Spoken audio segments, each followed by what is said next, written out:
Hey book friends, it's Caitlin here from Spill the Reads. If you're wondering where Tishka is, don't worry, he's just on a little walk with dad.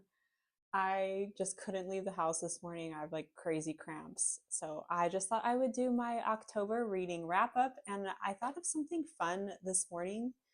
I want to afterwards, I want to organize like the books I read and the authors around a dinner table. And I already have mapped out which books and authors would be like next to who and like how they could network and like who to like not put next to each other because I think they wouldn't get along. So at the end of the video, I'll be sharing the big table so you can see everyone who's at the dinner party and who they're sitting next to. It's actually like the end of November right now, so I'm very late on my October reading wrap up. I actually did like a really quick one before I left for Japan, and it was just like very rushed and a lot of the books I had just finished, and so like it just like wasn't very good. And I feel like now I've had some time to like really settle into like my opinions on those books. So I'm just gonna share. I keep looking at this plate. I don't know if you can see it, but that's the last of my pumpkin pie. So I'm like 98.8% pumpkin pie. 98.8 by Krista Candela. That was my one 5-star read in October. You guys, it was so good. I randomly came across that book in this free ebook event. It was called like Spook Your Kindle or something like that. And I got a bunch of these like terrible, like slutty Halloween books just for fun. And this book was in there, not as a slutty Halloween book. It was listed as horror. And I was like, oh, well, let's check it out. I thought the cover was interesting, but like I really didn't have any expectations for it. And that's just the best thing ever. Like when you go into a book with no expectations or you even like think it's going to be bad and it ends up being phenomenal. So I'm going to be talking about this book like forever. I've already gotten a couple of book friends to pick it up, which I'm just like so happy about because this is really like the best part of booktube is when you find a little treasure. At the time when I read it, it only had like 7 reviews on Storygraph. So yeah, I'm just gonna be like pumping up this little horror novella. Very short, but like every word matters in this book. It's really easy to spoil. So let's just say it's about like this like toxic mothering kind of situation. We have this woman, I think her name is Sherry, and we get to see like her like past and her like storyline as well as her son Oliver.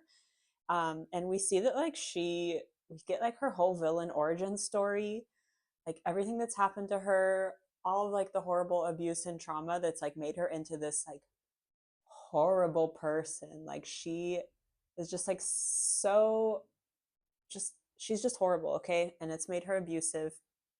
And her son, like she used to treat him differently when he was younger, like again, no spoilers, but like in the Oliver remembers that like they had this like loving bond when he was young and she would like dress him up in like special outfits and like he would sit at the dinner table with her, and all of a sudden like he started becoming too strong and she thought he was too much of a threat, and so now she just keeps him in the basement and he doesn't get to go out or see anyone, and it's just like really awful, and he's getting like increasingly more angry about this. So that's all I can really say about like the plot. But this book just like really, even though it was so short, I felt the characters like just like pulling at my heart, and I like it will make you really, really sad. Like I can't even explain to you how much this book made me cry. Like I was crying so hard at the end, like I couldn't even like see the book. Um, Maybe that's not like a good selling point, but I'm let a short book that does a lot to you emotionally. So yeah. Um, yeah. Butterfly in the sky.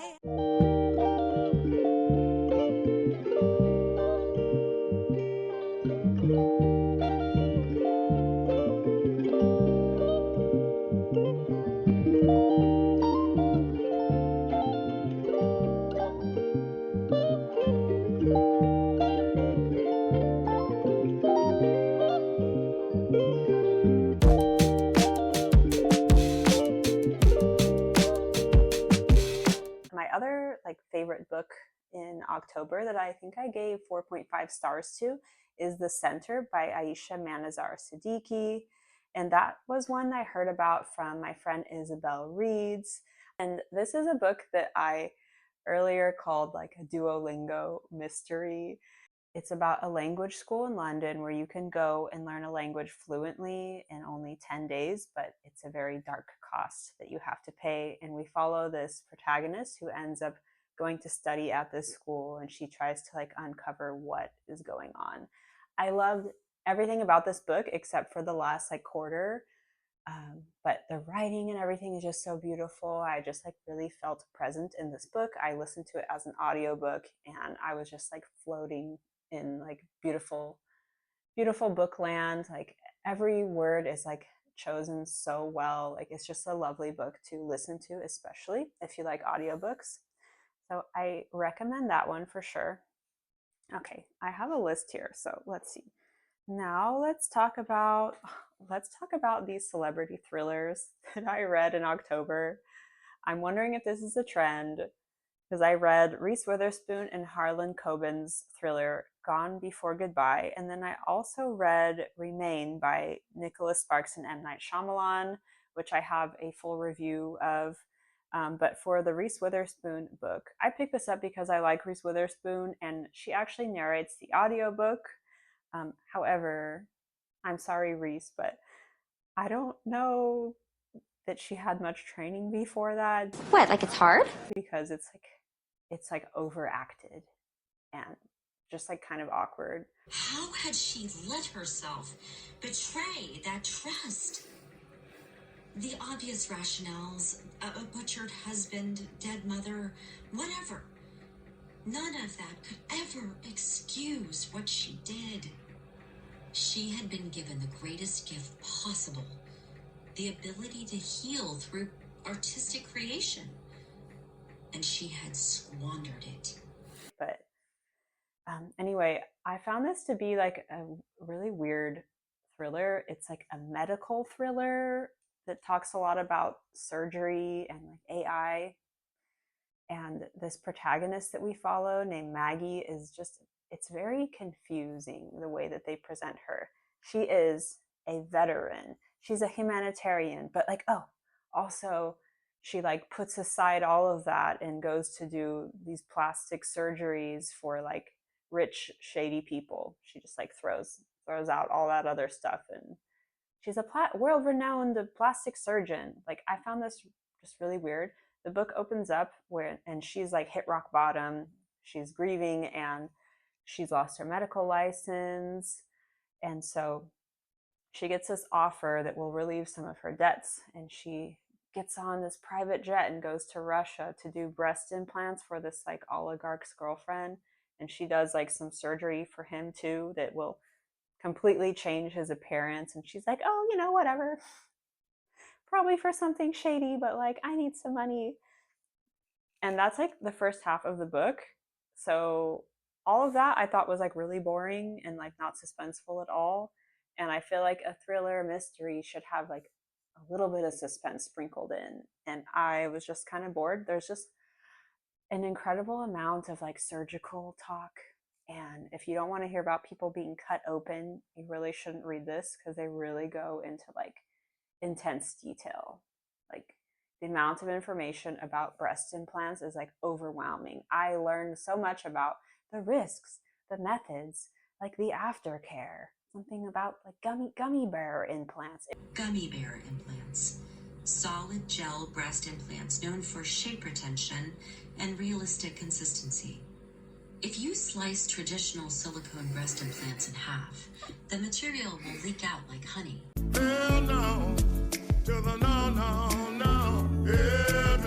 It was just like too much. And eventually, like, it turns into this kind of like Netflix action movie where she's off like doing kung fu in like exotic places around the world trying to like solve some kind of conspiracy. Yeah, I didn't love it at all. I think I gave it like 2 stars or something like that. But was it better than the Nicholas Sparks Shyamalan book? I don't know. I put them kind of in the same category.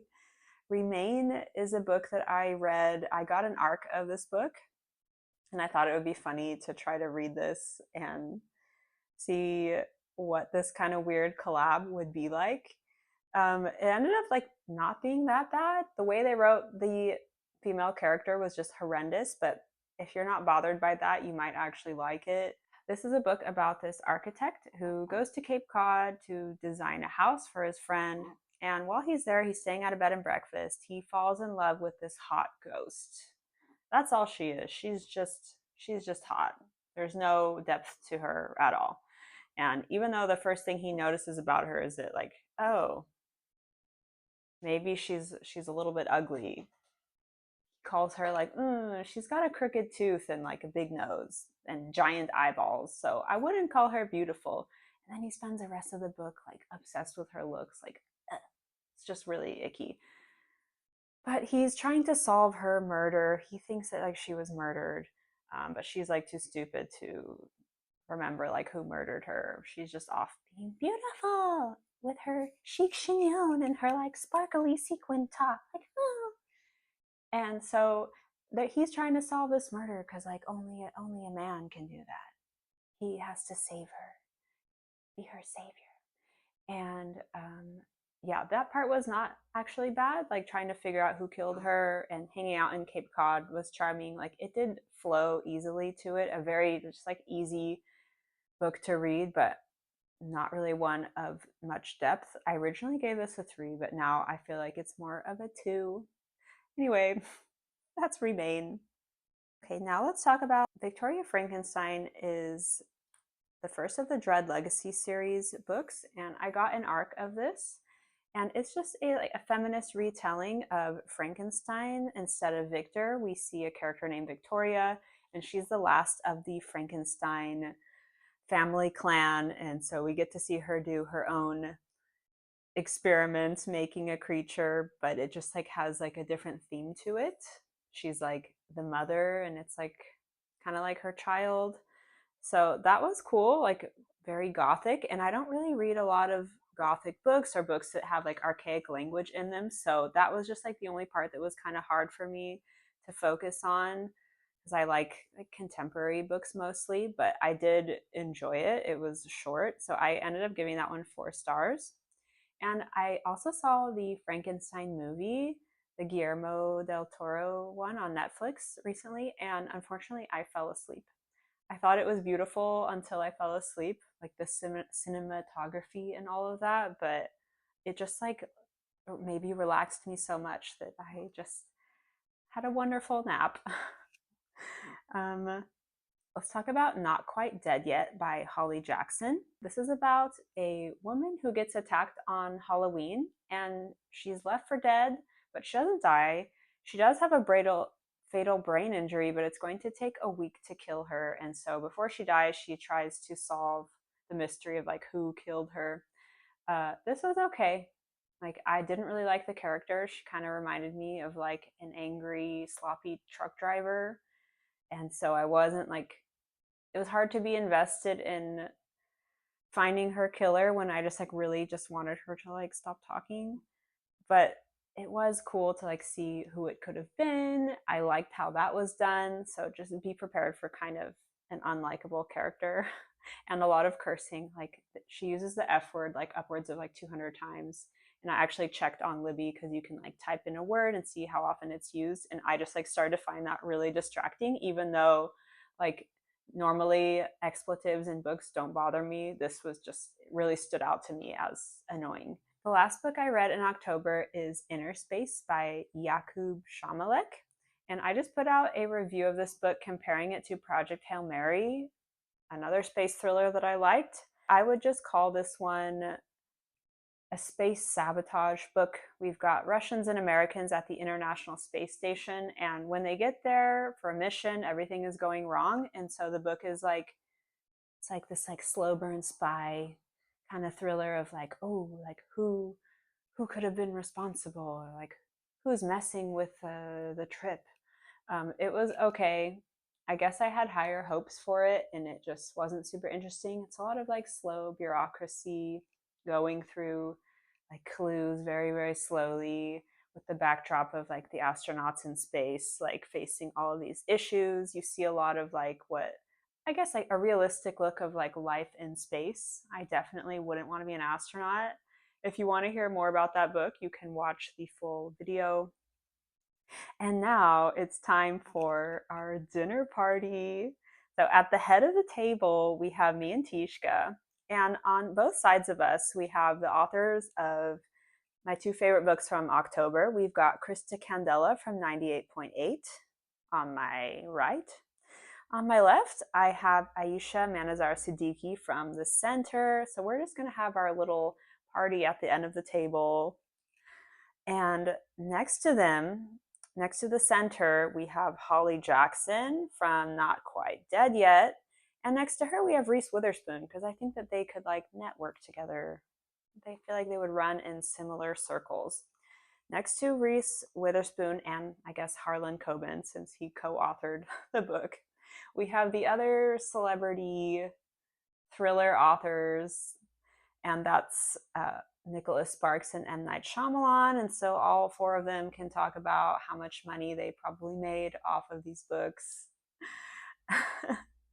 And next to them, we have Jakub Shamalek from Inner Space, because I didn't know who to put him next to. Maybe he would enjoy talking to M. Night Shyamalan. I don't know. And then next to him, we have the Dread Legacy series authors from Victoria Frankenstein, because that's horror, and Krista Candela, who wrote 98.8, that's also horror, so they can talk about writing horror books. And yeah, that is my dinner table. So I'd love to see other people do that. Tishka and I will be back soon to tell you what we read in November. It was also an interesting reading month, and we will see you guys soon. We're ready for Christmas books. I'd love to know what books you've been reading recently, if you've had any new favorites. And Tishka and I will see you next time. Bye!